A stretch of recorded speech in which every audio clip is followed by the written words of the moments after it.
क्योंकि देखें बड़ा अहम शोबा है, खास तौर पर जब किसान ज़ाहिर तरक्की करता है, मुल्क तरक्की करता है।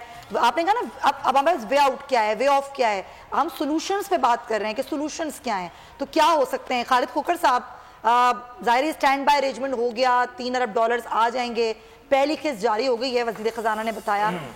ये हुकूमत कहती है कि हम पॉलिसीज़ ला रहे हैं, हम इस्लाहात ला रहे हैं, ख़ास तौर पर ज़राअत के शोबे पर हमारा बड़ा फोकस है किसानों के लिए।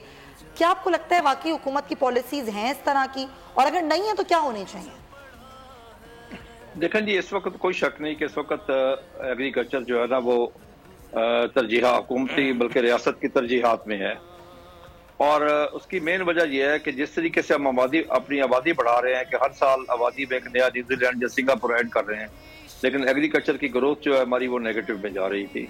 हम इस वक्त 14 से 15 बिलियन डॉलर की एग्रीकल्चर प्रोड्यूस की नेट इंपोर्ट कंट्री हम बन चुके थे।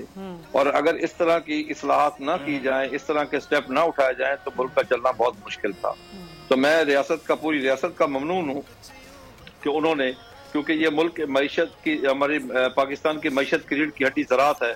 ज़राअत बेहतर होगी तो मईशत बेहतर होगी, जब मईशत बेहतर होगी तो खुद ब खुद अमन अमान भी बेहतर होगा। अच्छा खालिद तो इन्होंने ज़राअत को ये बताइए, ये जो आपने फरमाया कि 14 से 15 बिलियन डॉलर की हम जो है खुर्दनी वो जो है अशिया हैं दरामद करते हैं, उसमें जाहिर है कि पाम ऑयल एक बहुत बड़ा खर्चा है हमारा, चाय पे बहुत खर्च होता है, दालें हम मंगा रहे होते हैं, हत्ता कि कपास और गंदम भी अब हमारी इंपोर्ट होती है। तो क्या अगर किन शोबों में या किन सेक्टर में अगर ज़्यादा फोकस करें एग्रीकल्चर में, तो क्या आप इंपोर्ट सब्स्टिट्यूशन की तरफ जा सकते हैं? क्या खुर्दनी तेल का कुछ हम कर सकते हैं, पाम ऑयल का कोई मुतबादिल हो हमारे पास? जी ठीक है आमिर साहब, बात यह है कि अल्लाह ताला ने हमें तमाम नेमतों से नवाजा है। हमारे पास मैदानी इलाका हमारे पास है, चोलिस्तान हमारे पास है, रोही हमारे पास है, दरिया हमारे पास है, चारों मौसम हमारे पास है, पहाड़ हमारे पास है, समंदर हमारे पास है। अल्लाह ने हमें तमाम नेमतों से नवाजा। एक विल की जरूरत थी और अब वो विल नजर आ रही है। हम पाकिस्तान में कोई दुनिया की कोई ऐसी चीज नहीं है जो पाकिस्तान में पैदा ना हो सके। इस वक्त कोई शक नहीं, हमारी सबसे बड़ी जो इंपोर्ट है एग्रीकल्चर में वो एडिबल ऑयल की इंपोर्ट है। और अगर हम कॉटन बढ़ाएंगे और तेलदार अजलास लगाएंगे तो बिल्कुल हमारी वो इंपोर्ट जीरो हो सकती है। इस तरह बाकी जो कपास है, गंदम है, ये हम एक्सपोर्ट कंट्री हुआ करते थे, लेकिन क्योंकि तो कॉटन को हटा के गन्ना बहुत लगा दिया, कॉटन की प्रोडक्शन हमारी उस तरह नहीं रही। देखिए आपने बड़ी इंपॉर्टेंट बात की है जी कि 1960 की दहाई में एक एग्रीकल्चर कमीशन बना था। उसकी रिकमेंडेशन ये थी कि पत्तों की से लेकर रहीमियर खां तक कोई शुगर मिल ना लगे, ये कॉटन एरिया जी। लेकिन बदकिस्मती से हमारे हुक्मरानों ने गलत फैसले किए और सारी शुगर मिलें वहां लग गई। ये मैं ये कहूंगा ये मुल्क दुश्मनी है कि हमने व्हाइट गोल्ड को साइड पे कर दिया और व्हाइट पॉइजन लेके आ। ठीक है ना, हमारी जो इस वक्त भी, अब आप ये देखें कि इस वक्त भी कॉटन की क्या अहमियत है जी। आपकी पिछले साल की टोटल जो इंपोर्ट है वो 80 बिलियन डॉलर की है, आपकी जो एक्सपोर्ट है वो 31.5 बिलियन डॉलर की है। सर उसको कवर किया बांग्लादेश ने। अब आप ये देखें उनकी एक्सपोर्ट्स बहुत ज्यादा हो गई सर। मेरी पूरी अर्ज सुन लें, मैं सिर्फ कॉटन की इस वक्त अहमियत आपको बता रहा हूँ। इंपोर्ट और एक्सपोर्ट में जो डेफिसिट है वो 48.5 बिलियन डॉलर का है। अच्छा, फिर 31.5 बिलियन डॉलर की जो हमारी एक्सपोर्ट है उसमें सिर्फ 20 बिलियन डॉलर अब भी कॉटन का है। लेकिन पाकिस्तान में 20 बिलियन डॉलर है कॉटन, जहां पे कॉटन नहीं होती वहां पे कोई 44 बिलियन डॉलर किया है बांग्लादेश में, क्योंकि हम वैल्यू एडिशन में नहीं गए, हमने इसके बारे में सोचा नहीं। हमारा ये था कि हमने सिर्फ और सिर्फ कपास उगा ली और उसके बाद उसका धागा बना के बाहर बेच दिया, उसका कपड़ा नहीं बनाया, उसकी स्टिचिंग नहीं की। अगर उसकी हम एक ट्राउजर शर्ट बना लेते तो ये 20 बिलियन की बजाय है हमको 70 बिलियन तक जा सकते हैं। असल बात है वैल्यू एडिशन की, यहाँ पे वैल्यू एडिशन नहीं है। अब देखें ना, ज़राअत हमारे लिए मेरी बात सुने, ज़राअत हमारे लिए इतनी अहम है पाकिस्तान के लिए। आप देख लें कि नाइजर लेवल हुआ, पाबंदियां लगी, ज़राअत ने मुल्क को चलाया।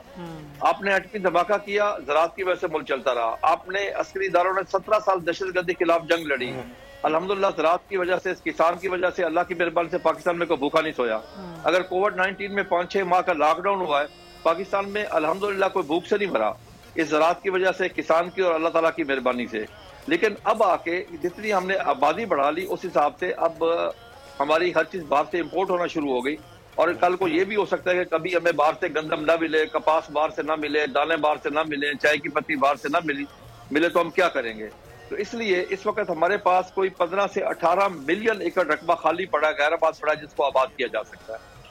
دوسرا، ہم نے جو سب سے بڑا ظلم کیا ہے پاکستان کے ساتھ، ہم نے بے تحاشا کالونیاں بنا لی ہیں، اور خصوصاً ان جگہوں پہ زرعی رقبے ہم نے ختم کر کے آم کے باغ ختم کر دیے، جہاں چاول ہو سکتا ہے دنیا کا بہترین چاول، وہاں پہ ہم نے کالونیز بنا دی۔ ہماری دیکھیں نا کوئی صحیح پالیسیز نہیں ہے، ہماری بیوروکریسی نے بھی کوئی صحیح طریقے سے کام نہیں کیا، ہماری حکومتوں نے بھی کوئی صحیح طریقے سے کام نہیں کیا۔ اگر وہ کام کرتے تو پاکستان سونے کی چڑیا ہے۔ پاکستان تو اللہ نے ہمیں بہت بڑا، آپ صحیح کہہ رہے ہیں۔ اپنا گھر یوں معیشت کا پہیہ بھی گھومے گا، مزدور بھی سر اٹھا کے جیے گا، آئے گا، کھیتوں میں ہریالی لہرائے گی، کسان بھی خوشیاں سمیٹے گا، ہے وقت گزر، امید کے چراغ جلتے رہیں گے، مہنگائی سے بھی جان چھوٹے گی۔ فیصلے کی گھڑی، پاکستان جیتا ہے اور پاکستان ہی جیتے گا، بول بنے گا عوامی مسائل کی آواز، پڑیں گے کٹھن فیصلے، بات ہوگی مسائل کی لیکن حل کے ساتھ۔ دیکھیے خصوصی نشریات مشن معیشت بدھ کے روز 1 بجے صرف بول نیوز پر۔ سبسکرائب کریں اور بیل دبائیں تاکہ کوئی خبر رہ نہ جائے۔